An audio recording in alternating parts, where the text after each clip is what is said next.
সামনের ফার্মেসির কাছে গিয়ে গাড়িটা দাঁড় করা, আর এই নে কিছু টাকা। এই টাকা দিয়ে ওই দোকান থেকে এক প্যাকেট কন্ডোম নিয়ে আয়। নেহা ম্যাডামের এরকম কথা শুনে অবাক হয়ে যায়। পিছনের দিকে তাকিয়ে থাকি ড্যাব ড্যাব করে। তখনই নেহা ম্যাডাম আমাকে ধমকের সুরে বলে, কিরে, কি বলছি তোর কানে যাচ্ছে না? বললাম যে দোকানের সামনে গাড়িটা দাঁড় করা, আর টাকা নিয়ে গিয়ে ওই প্যাকেট কিনে নিয়ে আয়। নেহাকে আর কোনো প্রশ্ন না করে ফার্মেসির কাছে গাড়ি দাঁড় করাতে নেহার কাছ থেকে টাকা নিয়ে ফার্মেসি থেকে প্যাকেট কিনে নিয়ে নেহার হাতে গুজে দিয়ে গাড়ি স্টার্ট দিয়ে পুনরায় যেতে লাগে। ঠিক তখনই সামনে থাকা গ্লাসের দিকে তাকিয়ে নেহা ম্যাডামকে দেখে স্বাধীন অবাক হয়ে যায়। বুঝলাম না এনার আবার কি হলো। আমার দিকে তাকিয়ে বাঁকা হাসি দিচ্ছে, আবার ঠোঁট কামড়াচ্ছে। এনার মতিগতি আমার একদমই ভালো লাগছে না। আবার ফার্মেসি থেকে ওইসব কিনে আনলো। আল্লাহ, এবারের মতো আমাকে রক্ষা করো। তারপর গাড়ি এসে ব্রেক করে নেহার বাড়ির সামনে। গাড়ি থেকে নেমে নেহা বাড়ির ভিতর প্রবেশ করতে নিয়ে পেছনের দিকে এসে স্বাধীনকে বলে, শোন, রাত 12টার সময় আমার রুমে যাবি। যদি না যাস তাহলে কিন্তু তোর খবর আছে, তোর চাকরি থেকে বের করে দেব। আর আমি এটা ভালো করেই জানি যে তোদের সংসার চলে তোর এই চাকরি দিয়ে।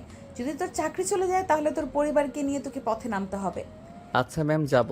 বাট আপনি এত রাতে আপনার রুমে ডাকছেন কেন? সেটা না হয় তুই রাতেই আমার রুমে আসলে জানতে পারবি।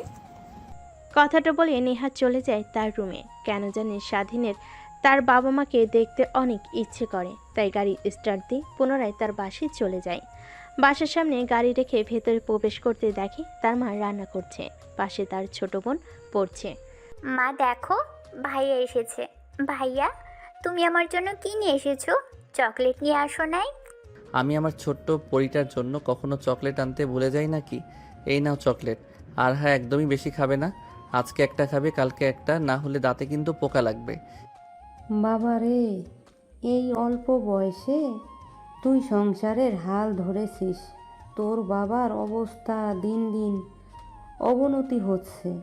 আজকে হসপিটালে নিয়ে গিয়েছিলাম। ওনারা বলেছে যদি 1 মাসের মধ্যে হার্ট অপারেশন না করি তাহলে তোর বাবাকে আর বাঁচানো যাবে না। তোকে কথাটা বলতে চাই না, তারপরও বললাম। তুই যেন কোনো চিন্তা করিস না, আল্লাহ একটা না একটা কিছু করবেই। কি বলছো তুমি? আগে বলবে না? আমাকে অপারেশন করতে কত টাকা লাগবে? আর ডাক্তার তো বলল অনেক টাকা লাগবে, প্রায় 20 লক্ষ টাকার মতো। আমরা কিভাবে এত টাকা জোগাড় করব? এই সামান্য বাড়িটুকু আছে, এটা বিক্রি করে দিলে তাও 10 লক্ষ টাকার মতো হবে। বাকি টাকা কিভাবে জোগাড় করব রে বাবা? মা, আমি যে বাসাতে কাজ করি ওই স্যারটা অনেক ভালো, গরিবদের অনেক সাহায্য করে। ওনারা তো বাসায় নেই, কালকে আসবে। কালকে আসলে বলি আমাকে দেখি টাকা দেয় নাকি। যদি দেয় তাহলে তো অনেক ভালোই হয়, বাবার চিকিৎসাটা অন্তত করতে পারবো। তারপর স্বাধীন তার মায়ের সাথে আরও কিছু কথা বলে রুমের মধ্যে প্রবেশ করে। দেখে তার বাবা শুয়ে আছে। স্বাধীন তার বাবার পাশে গিয়ে বসে মাথায় হাত বুলিয়ে দিতে লাগে। ঠিক তখনই মিটমিট করে তাকায় স্বাধীনের বাবা। স্বাধীন মুচকি একটা হাসি দিতেই স্বাধীনের বাবা কান্না করে স্বাধীনের দুহাত জড়িয়ে ধরে বলে, বাবা, তুই প্লিজ আমাকে ক্ষমা করে দে। এই বয়সে তোর যেখানে লেখাপড়া করার কথা আর তুই করছিস চাকরি, আমাকে বাঁচানোর জন্য সংগ্রাম করছিস।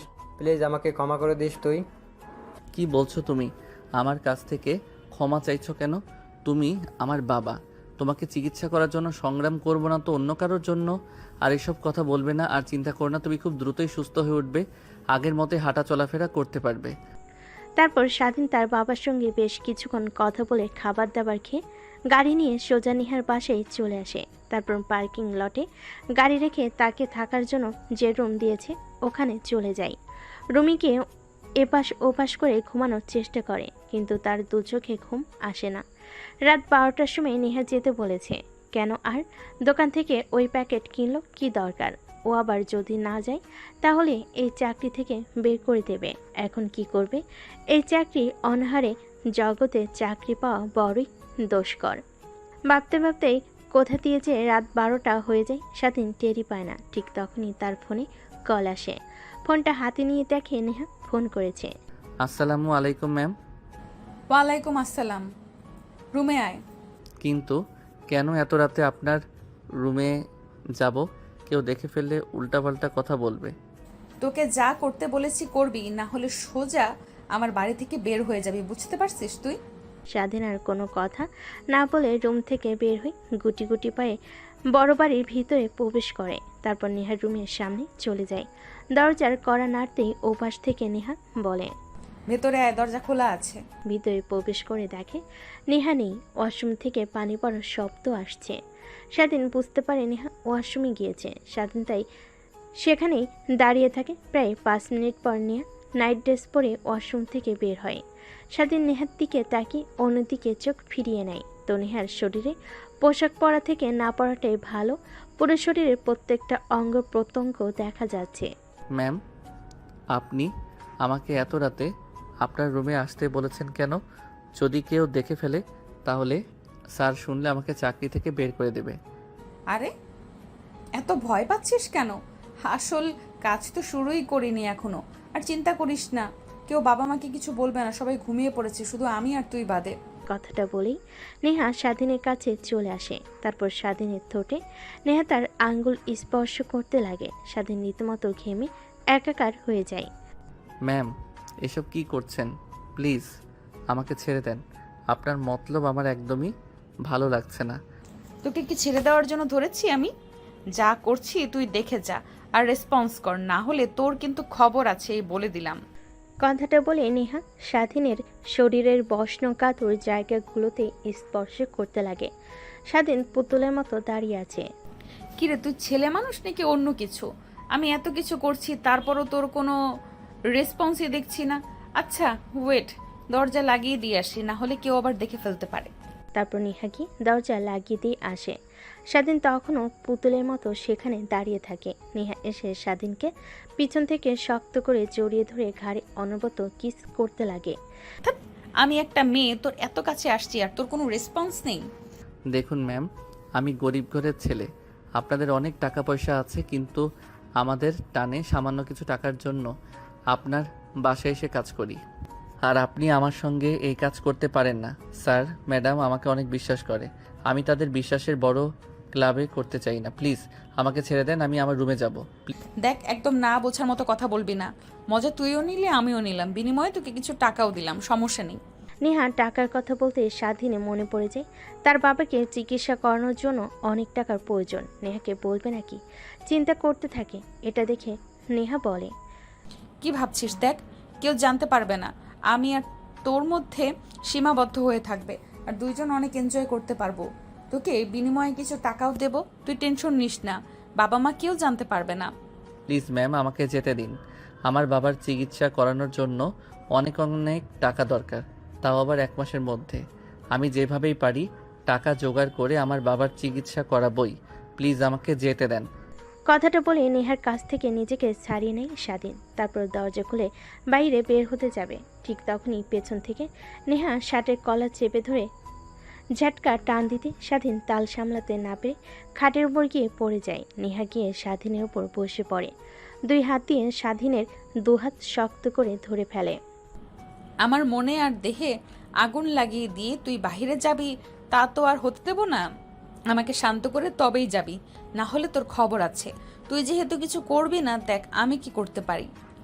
কথাটা বলে নেহা স্বাধীনের ঠোঁটের সঙ্গে ঠোঁট লাগিয়ে চুষতে লাগে। প্রায় 5 মিনিট পর নেহা স্বাধীনকে ছেড়ে দেয়। নিজেও হাঁপাতে লাগে, স্বাধীনও হাঁপাতে লাগে। তারপর স্বাধীনকে নেহা শক্ত করে জড়িয়ে ধরে বলতে লাগে, তুই কেন বুঝিস না? তোকে আমার খুব দরকার। আচ্ছা ওয়েট, তোর বাবাকে চিকিৎসা করানোর জন্য কত টাকা লাগবে? কেন, আপনি সেটা শুনে কি করবেন? বলতে বলেছি বলবি। এত রাগ দেখাচ্ছিস কাকে তুই? হ্যাঁ, ভুলে যাস না, আমি কিন্তু মারলে কি আর মেয়ে, তোকে চাইলে কিন্তু চাকরি থেকে বের করে দিতে পারি। 20 লক্ষ টাকা লাগবে, আর ভাবতেই পারতেছি না কিভাবে এই 1 মাসের মধ্যে 20 লক্ষ টাকা জোগাড় করব। তোর বাবার চিকিৎসা করানোর জন্য যত টাকা লাগবে আমি দেবো, বিনিময়ে তোকে আমার একটা কাজ করে দিতে হবে। নেহার মুখ থেকে এমন কথা শুনে স্বাধীন অবাক হয়ে যায়। নেহার দিকে প্রশ্নবোধক দৃষ্টি নিক্ষেপ করে বলে, আমি আমার বাবাকে বাঁচানোর জন্য যে কোনো কাজ করতে রাজি আছি। আপনি শুধু আমার বাবার চিকিৎসা করানোর জন্য 20 লক্ষ টাকা দিন। আপনি যদি বলেন আমার জীবন আপনাকে দিয়ে দিতে, সেইটাই দিয়ে দিব। তোর জীবন দিতে হবে না, তোর যৌবনটা আমাকে দিলেই চলবে। কথাটা বলে নেহা তার নিজের ঠোঁট কামড়াতে লাগে। স্বাধীন বুঝতে পারে নেহা কি বোঝাতে চাচ্ছে। আচ্ছা ম্যাম, এইসব করা তো একদমই শরীয়ত মোতাবেক হারাম। আর আপনি যেহেতু এত ইচ্ছে, স্যারকে বলুন আপনাকে বিয়ে দিয়ে দিতে, তখন স্বামীর সঙ্গে দিনরাত থাকতে পারবেন। লুকিয়ে লুকিয়ে এইসব করতে হবে না। ধ্যাৎ, তাহলে তো হয়েই গেল। আর একটা ছেলে কখনোই এক নারীতে আসক্ত হতে পারে না। যেরকম এক খাবার দিয়ে কখনোই খাওয়া সম্ভব না, ভিন্ন ভিন্ন দরকার। ঠিক এক এক সময় এক এক ছেলেকে টেস্ট করতে হয়, বুঝলি? আচ্ছা ম্যাডাম, আপনি এত বাজে দেখে তো একদমই ওই রকম মনে হয় না। ড্রিঙ্কস করেন, নেশা করেন, এটা কমন, কিন্তু এইসব আল্লাহ জানে কতটা ছেলের সঙ্গে শুয়েছেন। নেহার স্বাধীনের কথা শুনে কেন জানি ভীষণ রাগ উঠে যায়। নিজের রাগকে আর কন্ট্রোল করতে না পেরে ঠাস ঠাস করে স্বাধীনের গালে 2টা থাপ্পড় বসিয়ে দেয়।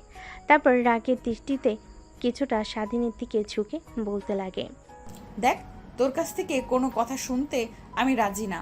তোকে যা বলেছি করবি নাকি সেটা বল। না করলেও আমি জোর করে নিয়েই ছাড়বো। তোকে আমার মনে ধরেছে। আর হ্যাঁ, একটা কথা, তুই প্রথম যে কিনা এই নেহার দেহ ভোগ করবি। ঠিক তখনই স্বাধীনের চোখে ভাসতে লাগে তার বাবার হাসি মাখা মুখটা। স্বাধীন বুঝতে পারে কোনোভাবেই এই মাসের মধ্যে কেন আগামী 10 বছরও 20 লক্ষ টাকা কোনোভাবেই জোগাড় করতে পারবে না। এখন শুধুমাত্র নেহার সত্যটা মানলেই তার বাবাকে চিকিৎসা করা সম্ভব। কি হলো, তুই তোর বাবাকে বাঁচাতে চাস না?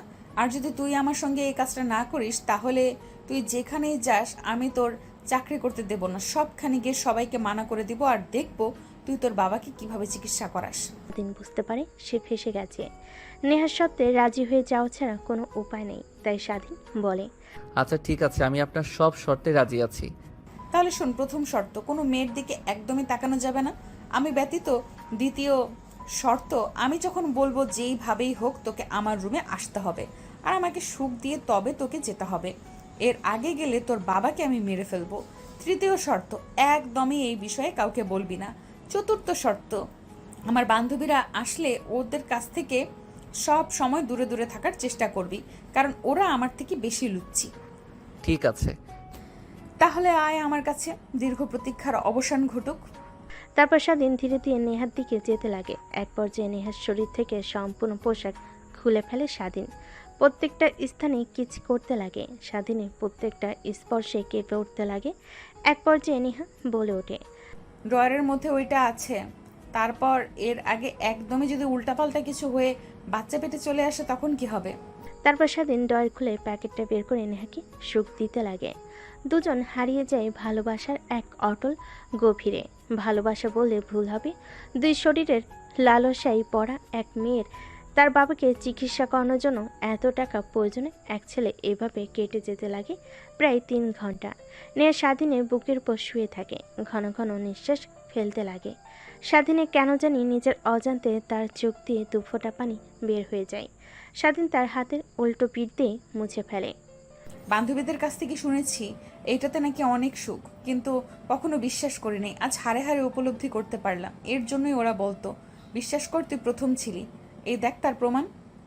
তারপর নেহা স্বাধীনকে বিছানার চাদরে দেখাতে লাগে রক্তের ছিটা পড়ে আছে। স্বাধীন বুঝতে পারে নেহা যতই খারাপ হোক না কেন, কিন্তু এর আগে কখনোই এই কাজ করেনি। এটা তার প্রমাণ। আমি এত সুখ কখনো ভাবতেও পারিনি এইটার মধ্যে। চল বিয়ে করে ফেলি, লুকিয়ে লুকিয়ে এইসব করা থেকে ভালো, তাই না? তোকে আর হারাতে চাই না আমি। কথাটা শুনে স্বাধীন বাঁকে একটা হাসি দেয়। তারপর বুকের উপর থেকে নেহাকে সরিয়ে ফ্লোর থেকে শার্ট প্যান্ট তুলে পরিধান করে নেয়। তারপর নেহার সামনে দাঁড়িয়ে হাসতে হাসতে বলে, ম্যাম, আপনি বড়লোক আবার আদরের দুলালি, আর আমরা অনেক গরিব। আমি হয়তোবা আপনার দেহের লালসা কমাতে পারবো, কিন্তু আপনার চাহিদা না। আপনি প্রত্যেক দিন খরচ করেন 1 লক্ষ টাকার উপরে, আর জানেন আমার 1 লক্ষ টাকা ইনকাম করতে 6 মাস লেগে যায়। আর হ্যাঁ, আপনার শর্তের কথা যেন মনে থাকে, আমার বাবার চিকিৎসা করাতে চেয়েছেন। মনে আছে কালকে সকালে তুই বলিস তোকে ব্যাংক থেকে টাকা তুলে দেব, আর যাস না? আর একবার চল না। স্বাধীন নেহার আর কোনো কথা না শুনে এক প্রকার দৌড়ে রুম থেকে বের হয়ে যায়। নেহা খাটের উপর শুয়ে থেকে স্বাধীনকে দৌড়ে রুম থেকে বের হয়ে যেতে দেখে হাসতে লাগে। তারপর খাট থেকে উঠে বিছানার চাদর সরিয়ে অন্য একটি চাদর পেরে ওয়াশরুমে চলে যায় ফ্রেশ হওয়ার জন্য। ফ্রেশ হয়ে রুমে এসে ঘুমিয়ে পড়ে। অন্যদিকে স্বাধীন নিজের রুমে গিয়ে ফ্রেশ হয়ে ঘুমিয়ে পড়ে। পরের দিন সকালবেলা স্বাধীনের ঘুম ভাঙে অনেক দেরিতে। শোয়া থেকে উঠে ব্রাশ হাতে নিয়ে টি শার্ট আর ছোট প্যান্ট পরে বাইরে চলে যায়, গাড়ি ধুতে লাগে। অন্যদিকে নেহা কফির মগ হাতে নিয়ে বেলকনিতে এসে দাঁড়ায়, স্বাধীনের দিকে অপলক দৃষ্টিতে তাকিয়ে থাকে। হঠাৎ স্বাধীনের নজর ওই দিকে যেতেই চোখ সরিয়ে নেয়। গাড়ি পরিষ্কার করে রুমে চলে আসে, ফ্রেশ হয়ে পোশাক পরিবর্তন করে বাইরে গাড়িতে বসে অপেক্ষা করতে লাগে, কারণ একটু পর নেহা কলেজে যাবে। যেই কথা সেই কাজ, নেহা বাহিরে আসে কলেজে যাওয়ার জন্য। আজকে অনেক লেট হয়ে গেল, একটু একটু তাড়াতাড়ি যাবি। ঠিক আছে ম্যাম। তারপর স্বাধীন গাড়ি স্টার্ট দিয়ে যেতে লাগে। নেহার কলেজের দিকে যাবার সময় স্বাধীন অনেকবার ব্যাক গ্লাসে লক্ষ্য করেছে নেহা তার দিকে তাকিয়ে থাকে। কলেজের বাইরে গাড়ি ব্রেক করতে নেহা থেমে যায়। শোন, 2টা ক্লাস করে বাসায় যাব, ভালো লাগছে না আমার। তুই এখানেই অপেক্ষা করবি, কোথাও যেন না যাস, মনে থাকে যেন। ঠিক আছে ম্যাম। তারপর নেহা কলেজের ভিতর প্রবেশ করে। স্বাধীন সকালে না খাওয়াই অনেক ক্ষুধা লাগে, পাশে থাকা একটা দোকানে গিয়ে কলা পাউরুটি কিনে খেতে লাগে। অন্যদিকে নেহা কলেজে প্রবেশ করতে তার বান্ধবীরা নেহার দিকে এগিয়ে আসে। কিরে, কাজ হয়েছে কি? আর বলিস না, এত ভীতু যা বলার মতো না। হয়তো বা ওর প্রথম দিন ছিল, একটু খুব একটা মজা নিতে পারে নাই, রাখ সেই সকল কথা। চল ক্লাসরুমে যাই। দেখ, তোর আনন্দ ফুর্তি করা শেষ হয়ে গেলে আমাকে দিবি, আমি একদম পার্মানেন্ট করে রাখবো। খুব পছন্দ হয়েছে আমার। তোর বাবার যদি ড্রাইভার প্লাস বডিগার্ড না হতো, তাহলে আমি আমার বাসায় ওকে রেখে দিতাম ড্রাইভার হিসেবে। ওকে বাবা, তোদের কথা মাথায় থাকবে আমার। তারপর নেহার বান্ধবীরা নেহাকে অনেক কথা বলতে লাগে।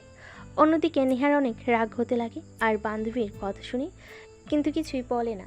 দেখতে দেখতে 2টা ক্লাস শেষ করে বাইরে চলে আসে। নেহার সব বান্ধবীরা নেহার সামনে বসতে যাবে, এর আগে নেহার আরেকটা বান্ধবী সামনে বসে পড়ে। নেহা বলতে গিয়েও কিছু বলতে পারে না। তারপর স্বাধীনকে রেস্টুরেন্টে যেতে বলে নেহার বান্ধবী।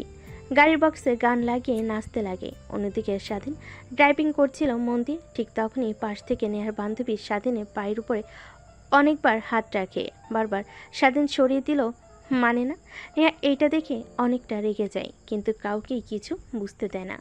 রেস্টুরেন্টের সামনে গিয়ে গাড়ি ব্রেক করতে নেহা আর তার বান্ধবীরা সবাই বের হয়ে খাবার খেতে লাগে।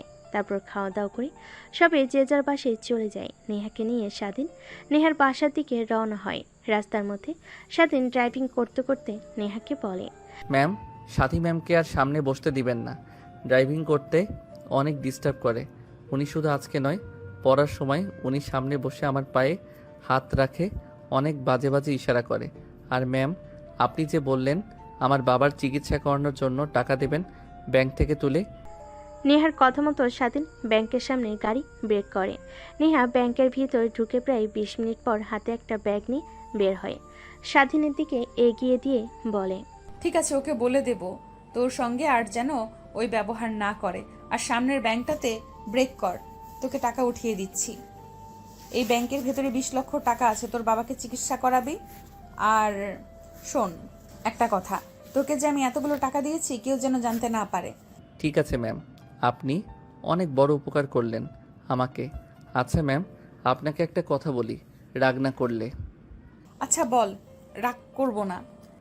আপনি তো পারলেই আমাকে এমনিতে এতগুলো টাকা দিতে পারতেন, তাহলে অযথা অবৈধ সম্পর্ক করার মানে কি ম্যাডাম?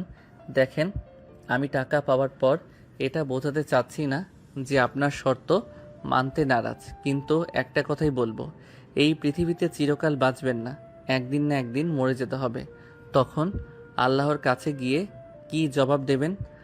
স্বাধীনের কথা শেষ না হতেই স্বাধীনের ফোন বেজে ওঠে। মায়ের নাম্বার দেখে নেহার কাছ থেকে পারমিশন নিয়ে রিসিভ করে কানের কাছে ধরতে ওপাশ থেকে কান্নার কণ্ঠ শুনতে পাই। স্বাধীন তড়িঘড়ি করে গাড়ি ব্রেক করে নেহার সিট বেল্ট পরে, তেমন কিছু হয় না। বাবা, কই তুই? তোর বাবা কেমন যেন করছে, বুকে 2 হাত দিয়ে চেপে ধরেছে আর নিঃশ্বাসটি নিতে কষ্ট হচ্ছে তার। প্লিজ বাসায় আয়। আচ্ছা মা, আসছি আমি এখনই। তারপর স্বাধীন অশ্রুসূচক দৃষ্টিতে নেহার দিকে তাকিয়ে বলে, ম্যাম, প্লিজ কিছু মনে করবেন না। আপনি কি হেঁটে বাসায় যেতে পারবেন? আমার বাবা অনেক অসুস্থ, তাকে নিয়ে এখন যদি হাসপাতালে না যাই তাহলে মারা যাবে সে।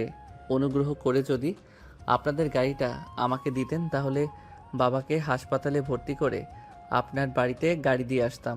প্লিজ ম্যাম, না বলবেন না। এই অল্প সময়ের মধ্যে আমি অ্যাম্বুলেন্স কিংবা গাড়ি জোগাড় করতে পারবো না। আরে না, সমস্যা নেই, চল আমিও যাব তোর সঙ্গে তোর বাড়িতে। তোর বাবাকে হসপিটালে ভর্তি করে তবে তোর সঙ্গে বাসায় ফিরবো। তারপর স্বাধীন তার চোখের পানি মুছে গাড়ি স্টার্ট দিয়ে চড়ে যেতে লাগে তার বাড়ির দিকে। একটু পর স্বাধীন বাসায় চলে আসে। দরজা দিয়ে ভিতরে ঢুকে স্বাধীন তার বাবাকে পা জকলা করে বাইরে নিয়ে আসে। তারপর গাড়ির ভিতর বসিয়ে দিয়ে স্বাধীন মা তার বাবাকে জড়িয়ে ধরে স্বাধীন তার ছোট বোনকে যাওয়ার সময় বলে, বোন, তুই থাক, আর বাবাকে নিয়ে চিন্তা করতে হবে না। আমি বাবার অপারেশনের জন্য টাকা জোগাড় করেছি। তুই বাড়িটার দিকে একটু লক্ষ্য রাখিস।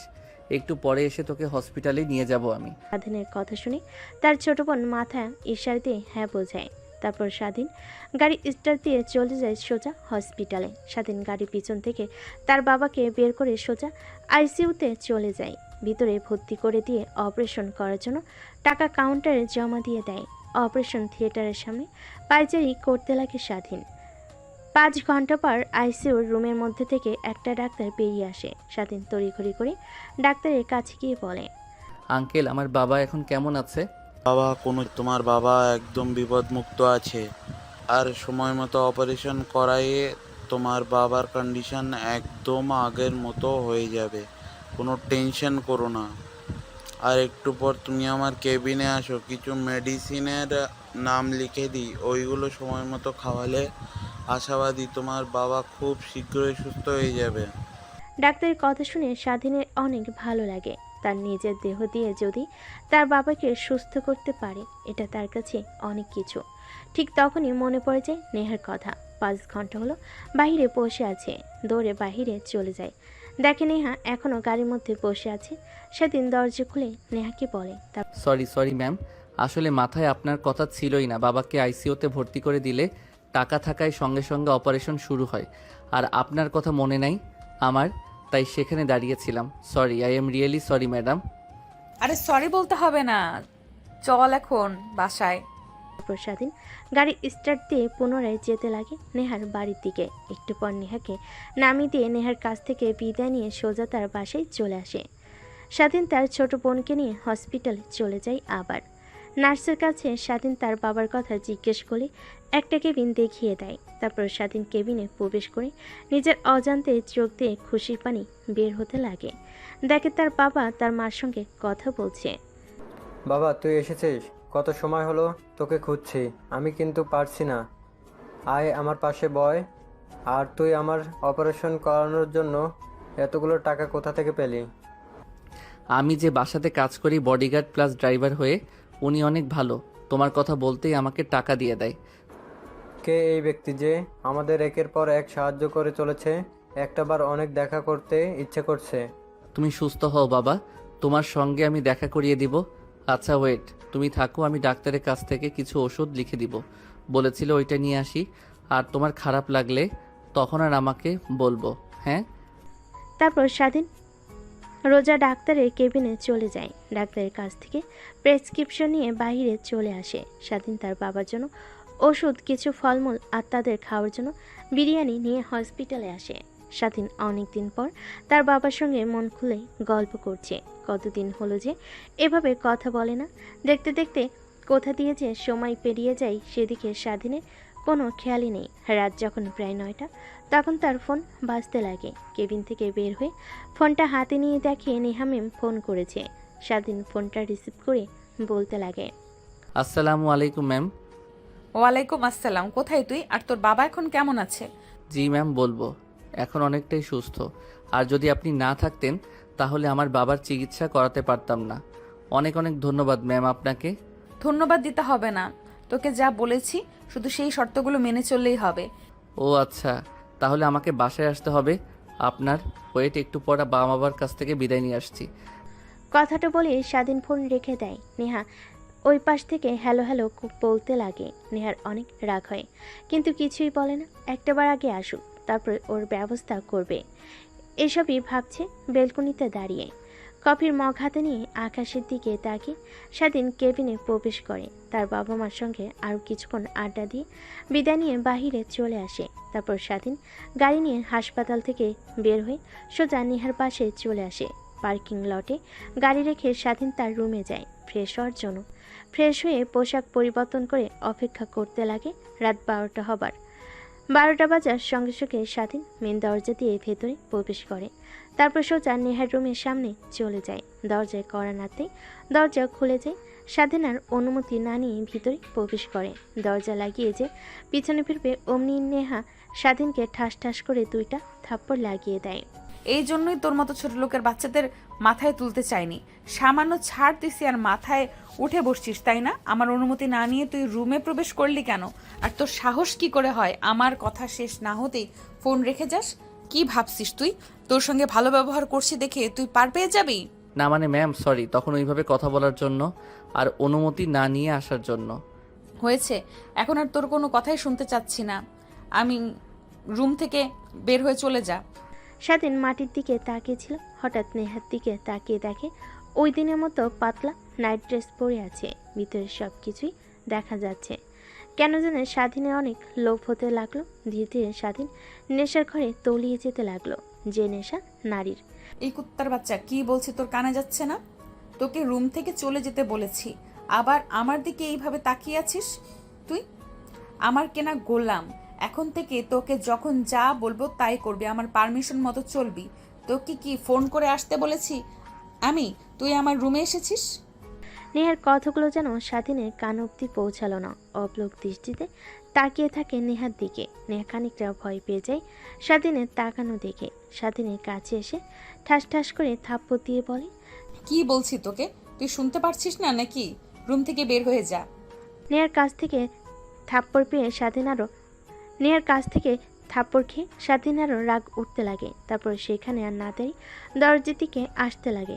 দরজার কাছে এসে দরজা লাগিয়ে দেয়, কিন্তু সেটা বাড়ি থেকে না, ভেতর থেকে। নেহা গিয়ে সোফায় বসে পড়ে। সামনের দিকে তাকাতেই অবাক হয়ে যায়। কিরে, তোকে কি বললাম তোর কানে যায়নি?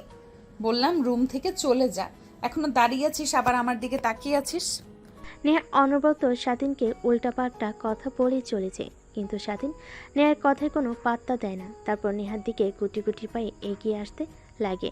নেহা এটা দেখে খানিকটা ভয় পেয়ে যায়। ধীরে ধীরে নেহার যত কাছে আসে স্বাধীন তত কিছু করতে লাগে। এক পর্যায়ে দেওয়ালের সাথে পিঠ ঠেকে যায়।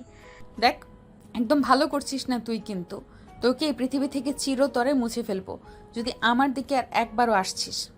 কেন ম্যাম? আপনার তো শরীরের অনেক ভালো খিদা মিটিয়ে দিচ্ছি। নেহা কোনো কিছু বুঝতে না পেরে পাশে থাকা টি টেবিলের উপরে থাকা ল্যাম্পপোস্টটা স্বাধীনের দিকে ছুঁড়ে মারে। স্বাধীন হাত দিয়ে ধরে ফ্লোরে রেখে দেয়। অনবরত নেহার দিকে এগিয়ে যেতে লাগে। এক পর্যায়ে নেহার কাছে এসে স্বাধীন নেহার দুহাত শক্ত করে মুখ বন্ধ করে নেয়। দেখ, তুই কিন্তু তোর লিমিট ক্রস করছিস, ভালো হবে না কিন্তু, এই বলে দিলাম। ছেড়ে দে আমাকে, না হলে তোর বাবাকে, তোর পরিবারকে আর তোকে মেরে ফেলবো কিন্তু আমি। আমার ভালো রূপ দেখেছিস, কিন্তু ভয়ঙ্কর রূপ দেখিসনি। নেহার কথার কোনো জবাব না দিয়ে স্বাধীন অনবরত নেহার শরীরে স্পর্শ করতে লাগে। স্বাধীনের প্রত্যেকটা স্পর্শে নেহা কেমন যেন শিহরণ হতে লাগলো। এক পর্যায়ে স্বাধীন নেহাকে কিস করতে লাগে। প্রথমে নেহা বাধা দিলেও পরে নেহার বাধা দেয় না, স্বাধীনের সঙ্গে রেসপন্স করে। তারপর নেহাকে খাটের উপর ফেলে দেয়। নেহার শরীর থেকে এক এক করে পোশাক খুলতে লাগে। আজ স্বাধীনের দিকে তাকিয়ে ভাবতে লাগে, এর আবার কি হলো যে কিনা আমার কথার উপরে কখনো কথা বলেনি, যখন যা করতে বলেছি তাই করেছে।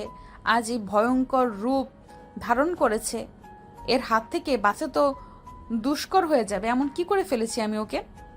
তারপর স্বাধীন ও নেহাকে শক্ত করে জড়িয়ে ধরে নিমিষেই দুজন হারিয়ে যায় ভালোবাসার এক অতল গভীরে। প্রথমে নেহা বাধা দিলেও পরবর্তীতে আর বাধা দেয় না। পরের দিন সকালবেলা নেহা নিজেকে আবিষ্কার করে স্বাধীনের বুকে। নেহার কেন যেন অনেক ভালো লাগা কাজ করে। শোয়া থেকে না উঠে স্বাধীনকে শক্ত করে জড়িয়ে ধরে আবার ঘুমিয়ে পড়ে।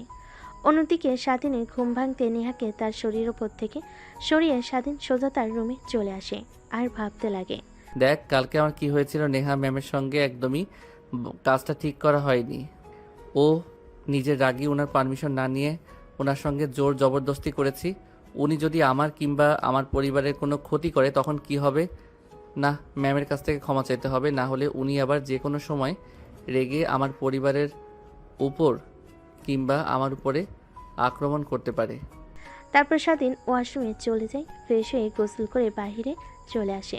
বাইরে এসে গাড়ি পরিষ্কার করতে লাগে। প্রত্যেক দিনে নাই নেহা কফির মগ নিয়ে বাইরে এসে দাঁড়িয়ে স্বাধীনের দিকে তাকিয়ে থাকে। অবশ্য এই তাকিয়ে থাকায় নেহাকে স্বাধীনের প্রতি দুর্বল করে তুলেছে। স্বাধীন দেখেও না দেখার ভান করে গাড়ি পরিষ্কার করতে লাগে। তারপর রুমে গিয়ে ফ্রেশ হয়ে সোজা নেহার রুমের সামনে গিয়ে দরজা কড়া নাড়তে লাগে। নেহা দরজা খুলে স্বাধীনকে দেখতে পেয়ে খানিকটা অবাক হয়ে যায়। কিরে, তুই এখানে এত সকালে?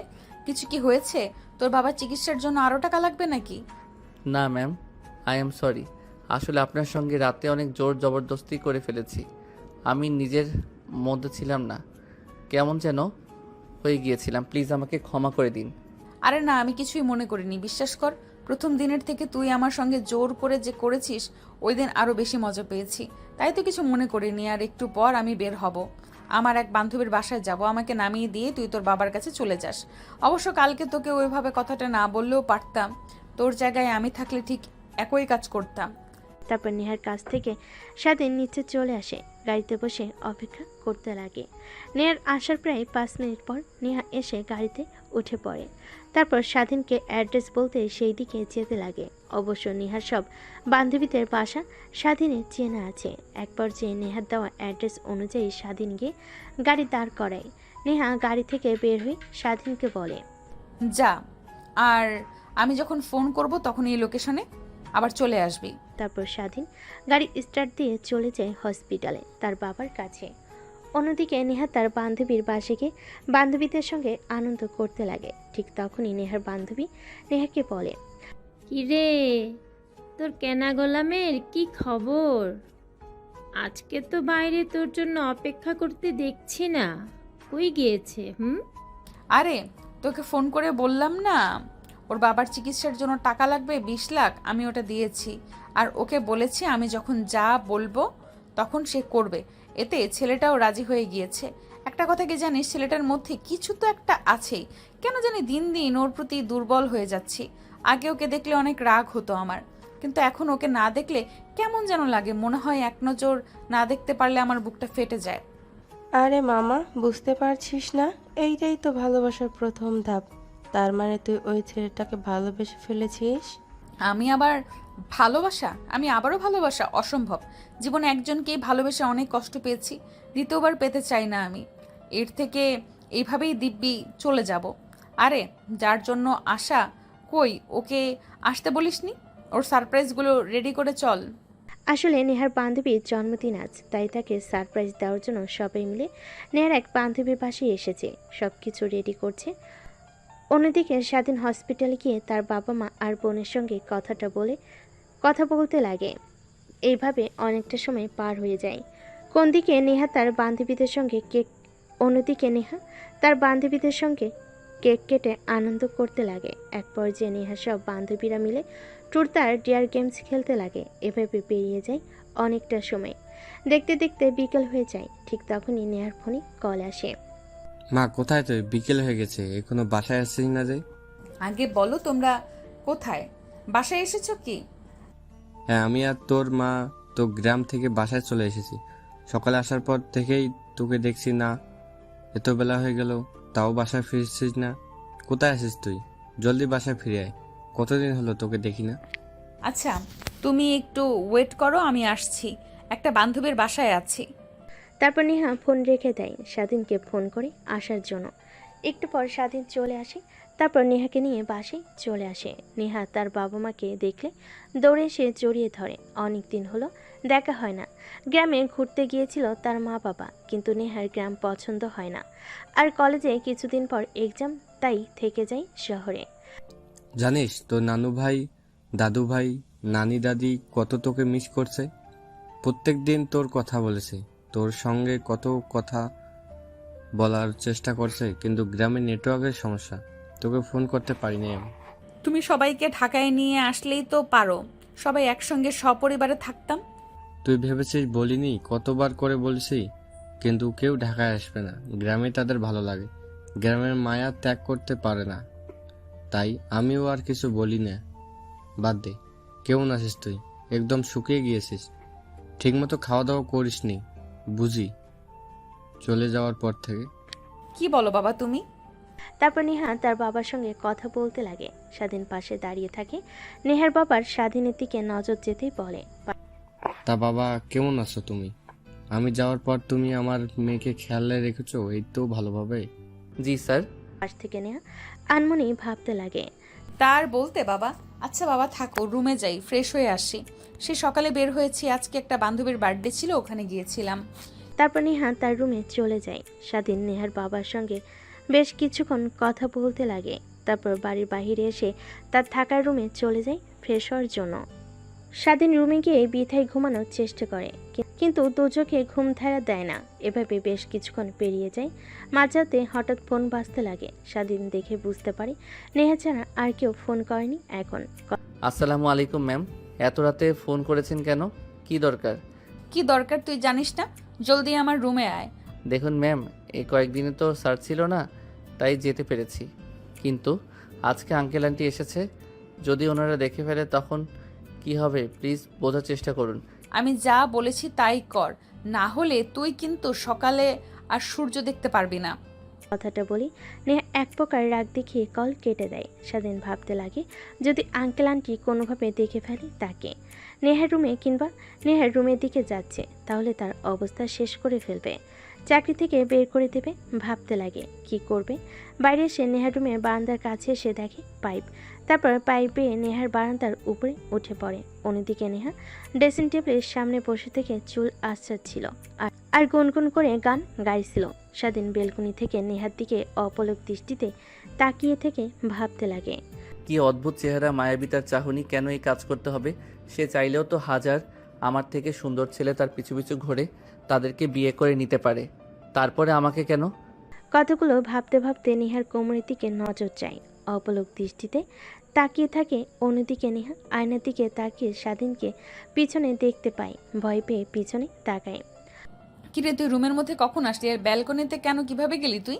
পাইপ বেয়ে উপরে উঠছি, না হলে যদি আঙ্কেল আন্টি দেখতে পেত তাহলে কি করতো আমার? এর জন্য দ্বিতীয় পন্থা। ভালো করেছিস, আয় আমার কাছে। কথাটা বলে নেহা ড্রেসিং টেবিলের সামনে থেকে স্বাধীনের কাছে চলে যায়। স্বাধীনের কলার চেপে ধরে নিজের কাছে নিয়ে এসে ফিসফিস করে বলতে লাগে, ভেবে নিয়ে যে বাবা দেখে ফেললো আমাদেরকে এক রুমে, তখন কি হবে ভাবতে পারছিস? কি আর হবে, আপনাকে কিছুই বলবে না, আমাকে মেরে বাড়ি থেকে বের করে দেবে। কিন্তু আমি আর তোকে ছাড়ছি না। এই যে শক্ত করে জড়িয়ে ধরেছি, আজীবন ধরে রাখতে চাই। থাকবি তো আমার সাথে নাকি? নেহার কথা শুনে স্বাধীনের মুখে বাঁকা হাসি রেখা টেনে বলে, ম্যাম, আমি হয়তো আপনার দেহে লালসা দমাতে পারবো, কিন্তু আপনাকে বা গরিব ঘরের ছেলে আমি আপনাকে ভরণ পোষণ করার মতো সামর্থ্য আমার নেই। আপনি কি ভাবছেন তা বুঝতে পারছি, আমি কিন্তু সেই ভাবনাটা একদম মাথা থেকে ঝেড়ে ফেলেন না, না হলে আপনার এই ক্ষতি হবে। আর আমি তো আপনাকে কথা দিয়েছি যে আপনি যখন যা বলবেন তাই করব, তারপরে মিথ্যা কোনো সম্পর্কে মরে জড়াবেন আপনি। আমার কিছু লাগবে না, তোকে লাগবে। এই অল্প কিছুদিনে বুঝতে পেরেছি, হারে হারে টের পেয়েছি। চল আমরা কালকে বিয়ে করে ফেলি, এইটা আমাদের জন্য ভালো হবে। তখন আর লুকিয়ে লুকিয়ে দেখা করতে হবে না আমাদের। হা বাদ দিন ম্যাম, এখন যার জন্য ডেকেছেন সেইটা করেন। কথাটা বলে স্বাধীন নেহাকে শক্ত করে জড়িয়ে ধরে এক এক করে নেহার শরীর থেকে কাপড় খুলতে লাগে। স্বাধীন কেন জানি স্বাধীনের প্রত্যেকটা স্পর্শে কেঁপে কেঁপে উঠতে লাগে। আজকে তো প্রথম নয়, তারপর কেন এমন লাগছে?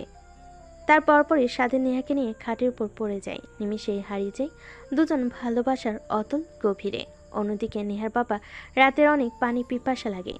টেবিলের উপরে গ্লাস ফাঁকা দেখে পানি নেওয়ার জন্য নিচে নামতে লাগে। নেহার রুমের কাছে আসতেই গোংরানোর শব্দ শুনতে পায়। নেহার বাবা নেহার রুমে আরেকটু কাছে গিয়ে দরজার সঙ্গে কান লাগিয়ে স্বাধীন আর নেহার ফিসফিসে কথা শুনতে পায়। নিমিষে নেহার বাবা রেগে লাল হয়ে যায়, যেন স্বাধীনকে সে কাছে পেলে কাছে চিবিয়ে খাবে। তারপর নিচে চলে যায় পানি খাওয়ার জন্য। পানি খেয়ে নিচে বসার রুমে বসে অপেক্ষা করতে লাগে স্বাধীনে আসার। অনেকক্ষণ সময় পার হয়ে গেলেও স্বাধীনের নাম গন্ধ নেই। তাই নিচে আর না বসে থেকে নেহার রুমের দিকে অগ্রসর হয়। নেহার রুমে গিয়ে দরজায় কড়া নাড়তে লাগে। কোন দিকে স্বাধীন ক্লান্ত হয়ে নেহার উপরে শুয়েছিল। ঠিক তখনই দরজার কর্নারে ধ্যান ভেঙে যায় দুজনে। তারপর তড়িঘড়ি করে নেহার উপর থেকে উঠে পড়ে স্বাধীন। ফ্লোর থেকে প্যান্ট আর শার্ট নিয়ে পরিধান করে নেয়। নেহ তাড়াতাড়ি পোশাক পরে নেয়। দরজার কাছে গিয়ে স্বাধীন বেলকনির পাইপ দিয়ে নেমে যেতে বলে দরজা খুলে দেয়। হাম ফালাতে ফালাতে নেহা তার বাবাকে বলে, কি হয়েছে বাবা? এত রাতে তুমি? কি কোনো সমস্যা হয়েছে? আরে না মা, কিছুই হয়নি। ঘুমা, এমনি দেখলাম ঘুমিয়েছিস কি না তুই। কথাটা বলে নেহার বাবা নেহার রুমে উকি মারে। দেখে নেহার কাঁথার অবস্থা এলোমেলো। নেহার বাবা বুঝতে পারে, তাই নেহার রুমের সামনে থেকে চলে আসে। তার রুমে গিয়ে বেলকনিতে দাঁড়ায়। ঠিক তখনই দেখতে পাই স্বাধীন নিচ দিয়ে হেঁটে যাচ্ছে। নেহার বাবার অনেক রাগ হয়, কিন্তু বুঝতে দেয় না। নেহা দরজা আটকে স্বস্তির একটা নিঃশ্বাস ফেলে এভাবে পেরিয়ে যায় রাতটা। পরের দিন সকাল হতেই নেহার বাবা তার রুম থেকে বের হয়ে বাইরে চলে আসে। স্বাধীন গাড়ি পরিষ্কার করছিল। ঠিক তখনই পাশ থেকে নেহার বাবা পত্রিকা হাতে নিয়ে পড়তে পড়তে স্বাধীনকে উদ্দেশ্য করে বলে, একটা জিনিস কি, আমি ছোট থেকে কখনো কাউকে অবহেলা করিনি, সবাইকে ভালোবেসেছি।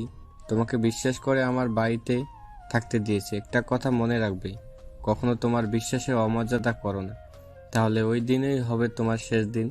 কথাটা মনে রেখো। আর শুনলাম তোমার বাবা নাকি অসুস্থ, চিকিৎসা করানোর জন্য অনেক টাকা লাগবে।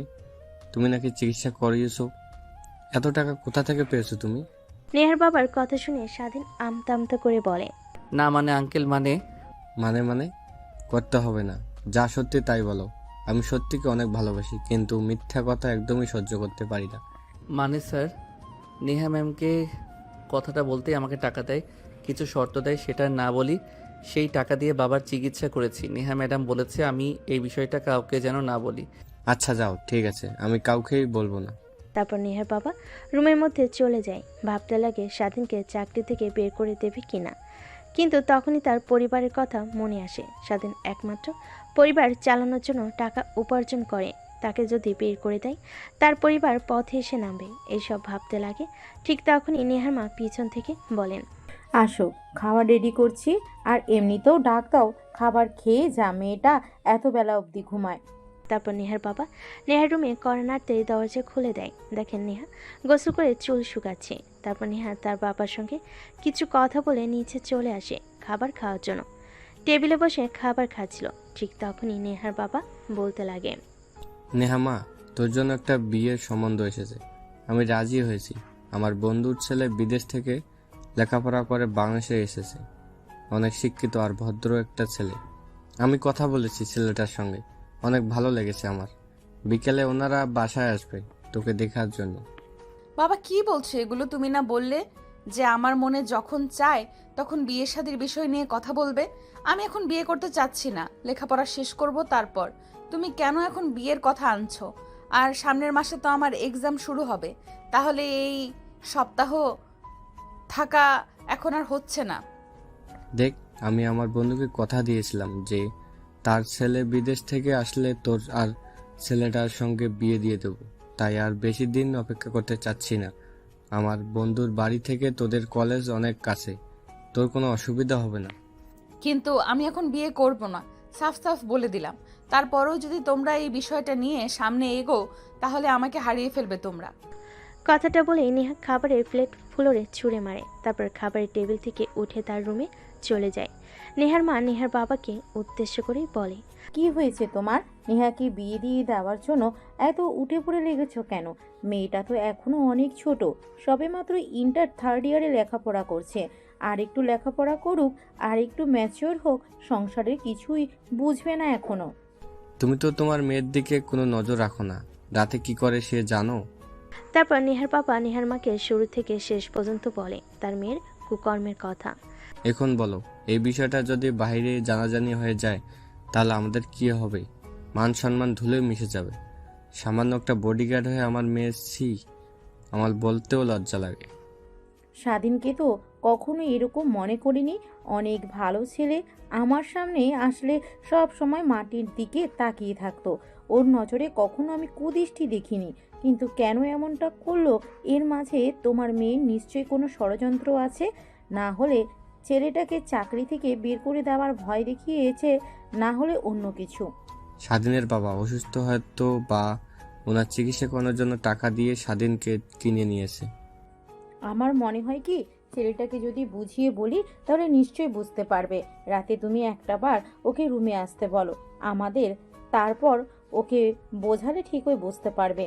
তাই করতে হবে, তারা ছাড়া দ্বিতীয় কোনো উপায় দেখছি না আমি। তারপর নেহা রেগে রুমে চলে যায়। পোশাক পরিবর্তন করে কাঁধে ব্যাগ নিয়ে কলেজে যাওয়ার জন্য বাইরে চলে আসে। স্বাধীনকে ফোন করতে স্বাধীন খাবার খাওয়া বাদ দিয়ে হাত ধুয়ে চলে আসে গাড়ির কাছে। দরজা খুলে দিতে নেহা ভিতরে প্রবেশ করে। স্বাধীন গাড়ি স্টার্ট দিয়ে কলেজের দিকে যেতে লাগে। কলেজে যাব না, কাজী অফিসের দিকে চল। ঠিক আছে, কিন্তু ম্যাম কাজী অফিসে যাবেন কেন? কারোর কি বিয়ে? হ্যাঁ, বিয়ে আমার আর তোর। হ্যাঁ, ভালো কি? কথাটা বলে স্বাধীন জোরে সোরে গাড়ি ব্যাক করে। নেহা তার হাত দিয়ে কপাল বাঁচিয়ে নেয়। স্বাধীন পিছনের দিকে তাকিয়ে বলে, ম্যাম কি বলছেন এসব? মাথা ঠিক আছে আপনার? আমি সামান্য একটা ছেলে আর আপনি মালিকের মেয়ে। এই সম্পর্কটা কখনো মানার নয়। আর আঙ্কেল আন্টি শুনতে পারলে অনেক কষ্ট পাবে, তারা প্লিজ না। আজ পর্যন্ত আমি যা চেয়েছি তাই পেয়েছি। তুই জানিস আমার বিয়ে ঠিক করেছে বাবা তার বন্ধুর ছেলের সঙ্গে। আমি তোকে ছাড়া অন্য কাউকে বিয়ে করতে পারবো না। তুই আমার প্রথম, তো তুই আমার শেষ। ম্যাম এখন আপনি আবেগের মধ্যে আছেন, যখন আবেগ ফুরিয়ে যাবে তখন আবার ঠিক হয়ে যাবেন। আমি বলি কি, এই বিষয়টা নিয়ে এখন না ভাবাই উচিত। চলেন বাসায় যাই। বাসায় গিয়ে আপনি রেস্ট নেন, তারপর না হয় ভেবে নিয়েন। ভাবা ভাবি শেষ। তোকে যা করতে বলেছি তাই করবি। কাজী অফিসে যাবি, আমাকে বিয়ে করবি। তোর কি মনে নেই আমি যে তোকে শর্ত দিয়েছিলাম আমার কথা তোর মানতে হবে? হালে হলে তোকে যা করতে বলি না কেন। কিন্তু ম্যাম বিয়ের মতো একটা পবিত্র সম্পর্ক নিয়ে এভাবে না খেলা উচিত না। এতে আপনার আর আমার দুজনের ক্ষতি হবে। লোক সমাজে আপনার বাবা মা মুখ দেখাতে পারবে না, আপনিও পারবেন না। আপনার বান্ধবীদের সামনে গিয়ে কি বলবেন আমার স্বামী একটা বডিগার্ড? এইটা নিয়ে তোকে একদমই ভাবতে হবে না। আমি সব বান্ধবীদেরকে ফোন করে কাজী অফিসে আসতে বলেছি, ওরা অপেক্ষা করছে। তাড়াতাড়ি চল। আর যদি আমাকে বিয়ে না করিস তুই, তাহলে তোর বাবা এখনো হসপিটালে ভর্তি আছে। আমি একটা কল করার সঙ্গে সঙ্গেই তোর বাবাকে বের করে দিবে হসপিটাল থেকে। তারপরে কি হবে তুই তো বুঝতেই পারছিস। না ম্যাডাম প্লিজ না, আপনি যা করতে বলবেন তাই করব, তাও আমার বাবার কোনো ক্ষতি করবেন না। কিছু করতে হবে না সোনা, এখন শুধু আমার সঙ্গে কাজী অফিসে যাবে আর আমাকে বিয়ে করবে, তাহলেই তোমার চলবে। তারপর নেহার এক প্রকার জোড়াজড়িতে স্বাধীন কাজী অফিসের সামনে চলে যায়। সেখানে আগে থেকে নেহার সব বান্ধবীরা অপেক্ষা করছিল। গাড়ি বের করতে নেহার সব বান্ধবীরা এগিয়ে আসে। কিরে, কি হয়েছে তোর? আচমকা ফোন করলি আর বললি কাজী অফিসে বিয়ে করব। কাকে বিয়ে করবি? কাউকেই তো দেখছি না। কেন? এই যে এটাই তোদের দুলা ভাই। স্বাধীনকে দেখে কথাগুলো বলে নেহা। নেহার বান্ধবীরা সবাই অবাক হয়ে নেহার দিকে বড় বড় দৃষ্টিতে তাকায়। কি শেষমেশ তুই বডিগার্ডকে বিয়ে করবি? হ্যাঁ করব, তাতে তোদের কোনো সমস্যা আছে? আমাকে থাকতে বলতে পারি। তোদেরকে যার জন্য ডেকেছি সেটা কর, আমার বিয়ের সাক্ষীদের ভেতরে। তারপর নেহা স্বাধীনের হাত ধরে কাজী অফিসের মধ্যে চলে যায়। নেহার বান্ধবীরা নেহার পিছন পিছন কাজী অফিসে প্রবেশ করে। তারপর বিয়ের কার্যক্রম শেষ করে স্বাধীনকে কবুল বলতে বলে কবুল বলে না।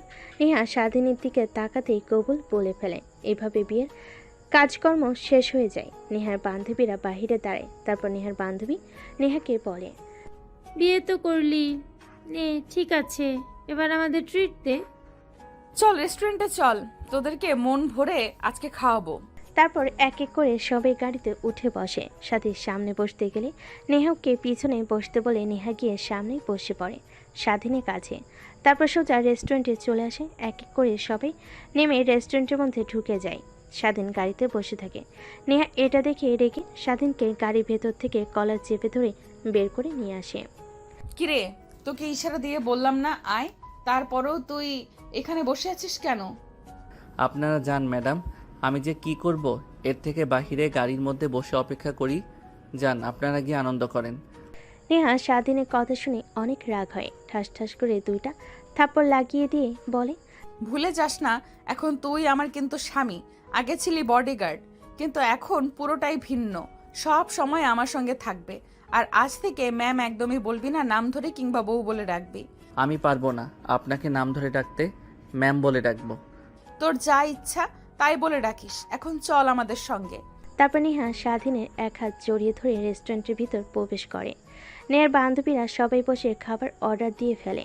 তারপর সবাই একসঙ্গে খাবার খেয়ে অনেক আনন্দ করে। তারপর নেহার বান্ধবীরা নেহাকে বিদায় জানিয়ে চলে যায়। গাড়িতে উঠে পড়ে। স্বাধীন উঠে পড়ে, স্টার্ট দিয়ে বাড়ির দিকে যেতে যাবে। ঠিক তখনই নেহা বলে, চল তোর বাবাকে দেখতে যাব, এখনো তো হসপিটালে দেখে আসা হয়নি। আর কেউ বলে আসি আপনার ছেলে বিয়ে করেছে। যা হয়েছে আমাদের দুজনের মধ্যেই সীমাবদ্ধ থাক না, এটা বাহিরে জানানোর কোনো দরকার নেই। আর আমার বাবা মা জানতে পারলে অনেক কষ্ট পাবে। তারা তাদেরকে না জানিয়ে বিয়ে করেছি, আর আঙ্কেল আন্টি জানলে তো আমাকে জ্যান্ত পুঁতে রাখবে। তোকে কি বলেছে? আমি তোকে কি বলেছি মনে নেই? এই যে হাত ধরেছি, মরতে হলে একসঙ্গে মরবো, কখনোই এই হাত ছাড়ছি না।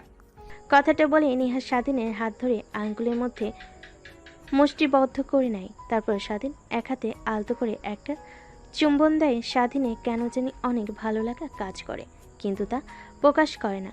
নেহার কাছ থেকে হাত ছাড়িয়ে গাড়ি স্টার্ট দিয়ে হাসপাতালের দিকে যেতে লাগে। অবশ্য দেখতে ইচ্ছে করছিল, ঠিক তখনই নেহা তার মনের কথা বলে ফেলে। একটু পর হাসপাতালে চলে আসে। নেহা বাড়ি থেকে কিছু ফ্রুটস কিনে নেয়। তারপর স্বাধীনের বাবার কেবিনে গিয়ে দেখেন স্বাধীনের মা আর বোন বসে তার বাবার সঙ্গে কথা বলছে। স্বাধীন গিয়ে পাশে বসে পড়ে নেহাকে একটা চেয়ারতে বসার জন্য। বাবা তুই এসেছিস? তোর কথা অনেক মনে পড়ছিল। আমার ফোন করব, কিন্তু তোর মা বলে ফোন বাসায় রেখে এসেছে। দেখো তুমি মনে করেছো আর আমি চলে এসেছি, এখন কেমন লাগছে?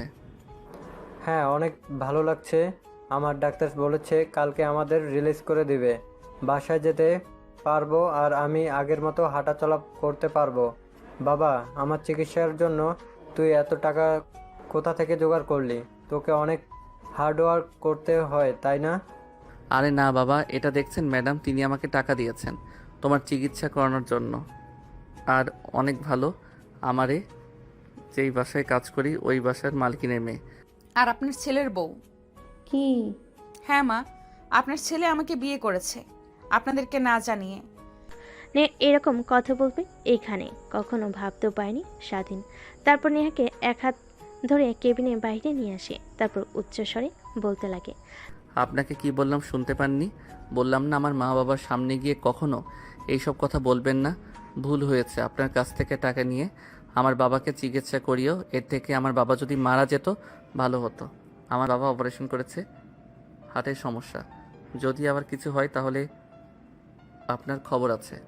তুমি আমাকে এইভাবে কথা বলতে পারলে? তোমার স্ত্রীকে রেগে কথা বলতে পারলে? যাও, তোমার সঙ্গে আর কোনো কথা নেই আমার। তারপর নেহা স্বাধীনকে রাগ দেখিয়ে স্বাধীনের সামনে থেকে হসপিটালের বাইরে চলে আসে। স্বাধীন কেবিনে প্রবেশ করে স্বাধীনের মা আর তার বাবা তার দিকে অগ্নি দৃষ্টিতে তাকিয়ে থাকে।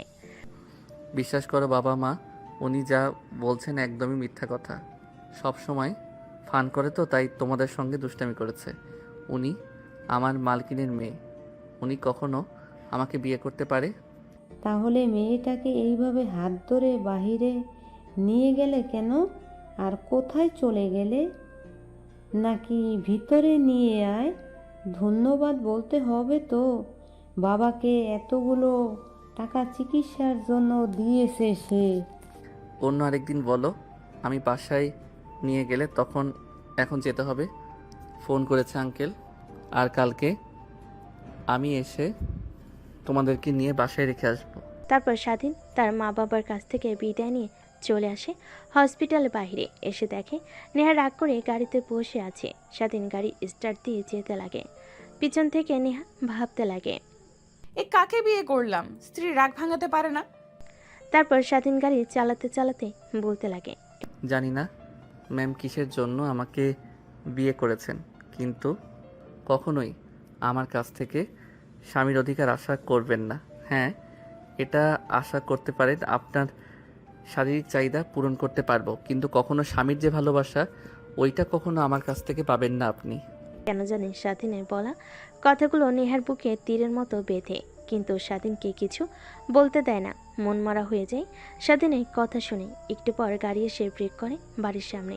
গাড়ি থেকে নেমে সোজা রুমে চলে যায়। দরজা লাগিয়ে দিয়ে কান্না করতে লাগে। জীবনে কখনো কাউকে ভালোবাসলাম না, এত ছেলে আমার পেছনে ঘুরলো, কখনো কাউকে পাত্তাও দিলাম না, শেষমেশ এমন একজনকে ভালোবাসলাম যে কিনা কখনো আমাকে মেনে নিতে পারবে না। মানবে কি করে? আমি তো তাকে সামান্য টাকা দিয়ে দেহের লালসা মিটিয়েছি। অনেক বাজে মেয়ে, আমাকে হিসেবে সে চেনে, কখনো স্ত্রী হিসেবে মানতে পারবে না। এইটা তো যে কোনো ছেলেই। কথাটা ভেবে নেহা কান্না করতে লাগে। অন্যদিকে নেহার মা মেয়েকে রেখে রুমে গিয়ে দরজা আটকে দিতে দেখে নেহার মা রুমের সামনে এসে দরজায় কড়া নাড়তে লাগে, কিন্তু নেহা দরজা খোলে না। এক পর্যায়ে নেহার মা অনেক ভয় পেয়ে যায়। তারপর নেহার বাবার কাছে গিয়ে বলে, নেহা এই যে শুনছো, নেহা রুমে এসে দরজা লাগিয়ে দিয়েছে। এত টাকাটাকি করছি কিন্তু দরজা খুলছে না। কি হয়েছে তুমি একটু আবার দেখো তো। বাবা কথাটা শুনে অনেক ভয় পেয়ে যায়। দৌড়ে নেহার রুমের সামনে চলে যায়, দরজায় কড়া নাড়তে লাগে। ওই পাশ থেকে নেহা নিজেকে সামলে নিয়ে বলে, আমি একদম ঠিক আছি, তোমরা যাও, আমাকে একটু একা থাকতে দাও। তুমি একটা কাজ করো, স্বাধীনকে ফোন করে আসতে বলো। ও তো নেহার সঙ্গে সারাক্ষণ থাকে, কি হয়েছে ওর কাছ থেকে জানতে পারবে। স্বাধীন বাধ্য ছেলের মতো নেহার বাবার রুমে আসে। নেহার বাবা ও স্বাধীনের কাছে এসে বলে, দেখো বাবা, তোমাকে আমার ছেলের মতো মানে, তোমাকে চাকরি দিয়েছে। তোমার দুর্দশা দেখে আমার, তোমার কথা শুনে এবং তোমাকে দেখে এখনো আমার অনেক ভালো লাগে। তুমি মনোযোগ দিয়ে কাজ করো। কি করি বলো? নেহার কি হয়েছে? রুমে এসে কান্না করছে কেন? স্যার, আপনাদেরকে সব কথা বলবো। প্লিজ আমাকে চাকরি থেকে বের করে দিবেন না, তাহলে আমার পরিবারের না খেতে পেয়ে মারা যাবে। আর আমি নেহা ম্যামের কাছ থেকে দূরে দূরে থাকবো, উনাকে ডিভোর্স দিয়ে দিব। স্বাধীনের কাছ থেকে এরকম কথা শুনে নেহার বাবা মা অবাক হয়ে যায়। তারপর স্বাধীন নেহার বাবা মাকে শুরু থেকে শেষ পর্যন্ত বলে তাদের বিয়ের বিষয়। নেহার বাবা মা দুজনে অবাক হয়ে যায়। তারপর স্বাধীন রুম থেকে চলে যায়। তারপর নেহার বাবা মা আর দুজনে দুজনের মধ্যে কথা বলতে লাগে। তোমাকে বলেছিলাম না, তোমার মেয়ে নিশ্চয়ই স্বাধীনকে কোনো না কোনো চক করে ফেলেছে, না হলে ছেলেটা কখনোই এই কাজ করতো না। দেখেছো, আমার কথা সত্যি হলো। আর আমি বলি কি, তুমি ওদের সম্পর্কটা মেনে নাও, না হলে অনেক ভালো। আর আমাদের তো টাকা পয়সার কোনো অভাব নেই, একমাত্র মেয়ের সুখ মানে আমাদেরও সুখ, কি বলো? তারপর নেহার বাবা ভাবতে লাগে, নেহার মায়ের বলা কথাগুলো ঠিকই তো বলেছে, ছেলেটা অনেক ভালো, যতটুকু সে চেনে। তারপর সে রাজি হয়ে যায়। স্বাধীনকে ডেকে নিয়ে এসে, দেখো বাবা, তোমরা যা করছো একদম ঠিক করো নাই। তারপরেও আমি আর তোমার আন্টি তোমাদের সম্পর্কটা মেনে নিয়েছি। এখন তুমি আমার মেয়েকে কীভাবে রাগ ভাঙাবে আর আমার মেয়েকে নিয়ে সুখে থাকবে? তুমি জানো না? তুমি জানো? হ্যাঁ, আরেকটি কথা, আমার মেয়েকে কখনো যেন দুধ খেয়ে থাকতে না দেখে, তাহলে তোমার কিন্তু খবর আছে। স্বাধীন কথাটা শুনে অবাক হয়ে যায়। নেহার মা বাবাকে সালাম করে। তারপর নেহার মা আর বাবার সঙ্গে কিছু কথা বলে নেহার রুমের সামনে চলে আসে। দরজায় কড়া নাড়তে লাগে, কিন্তু নেহা দরজা খোলে না। স্বাধীন নেহাকে ডাকতে লাগে, দরজা খুলে দিতে বলে, তুই এসেছিস কেন? আমি তো বাজে মেয়ে, আমি তোর স্ত্রী হওয়ার যোগ্য না, অনেক খারাপ মেয়ে, তারপরও আবার আমাকে ডাকতে এসেছিস? যা এখান থেকে। নেহা আর কোনো কথা বলতে না দিয়ে নেহাকে সরিয়ে রুমের মধ্যে প্রবেশ করে। সেদিন দরজা আটকে দিয়ে নেহার দিকে বাঁকা দৃষ্টিতে তাকায়। এটা দেখে নেহা অবাক হয়ে যায়। স্বাধীনকে দেখে রেগে বলতে লাগে, দেখ, আমি কিন্তু চিৎকার দেব, বাবা মা কিন্তু নিচে বসে আছে, ওনারা যদি শুনতে পায় আর তোকে যদি দেখে আমার রুমে, তাহলে তোকে মেরে ফেলবে। তুই যা, রুম থেকে বের হ। ওনারাই তোমার কাছে পাঠিয়েছে আমাকে। মানে? নেহাকে আর কোনো কথা বলতে না দিয়ে স্বাধীন নেহাকে শক্ত করে জড়িয়ে ধরে তারপর ঠোঁটের সঙ্গে ঠোঁট লাগিয়ে চুষতে লাগে। প্রায় 5 মিনিট পর নেহাকে নিয়ে খাটের উপর পড়ে যায়। নেহা স্বাধীনের বুকের উপর থেকে মাথা তুলে বলে, ড্যাব ড্যাব করে তাকিয়ে থাকে। এটা দেখে স্বাধীন বলতে লাগে, আঙ্কেল আন্টিকে সব কথা বলে দিয়েছি। তারা প্রথমে অনেক রাগ হয়, হয়তোবা পরবর্তীতে তারা আমাদের সম্পর্কটা মেনে নেয়। আর আরেকটি কথা, তোমাকে অনেক অনেক ভালোবাসি সেই প্রথম থেকেই, কিন্তু কখনো বলতে পারিনি। আমার আর তোমার সম্পর্কের মধ্যে অনেকটা তফাৎ ছিল, কিন্তু এখন বলতে আর কোনো তফাৎ নেই। তার মানে তুমি আমাকে ভালোবাসতে, তাহলে প্রকাশ করনি কেন? ওই যে দুইজনের মধ্যে শক্ত একটা প্রাচীর ছিল, তাই কিছু বলতে পারিনি। তা এখন আমার বাবুর মায়ের কি রাগ ভাঙছে? না, ভাঙেনি। বাবুর মায়ের বাবু লাগবে, যত দ্রুত পারো বাবুর মাকে বাবু এনে দাও। কথাটা বলে স্বাধীনের বুকের মাঝে আর নেহা মুখ লুকায়। উপর থেকে সরিয়ে জড়িয়ে ধরে হারিয়ে যায় ভালোবাসার এক অতল গভীরে, যেখানে তারা বাবু প্রস্তুত করছে। আর জানতে হবে না আপনাদের, বিয়ে করেন তারপর জানতে পারবেন।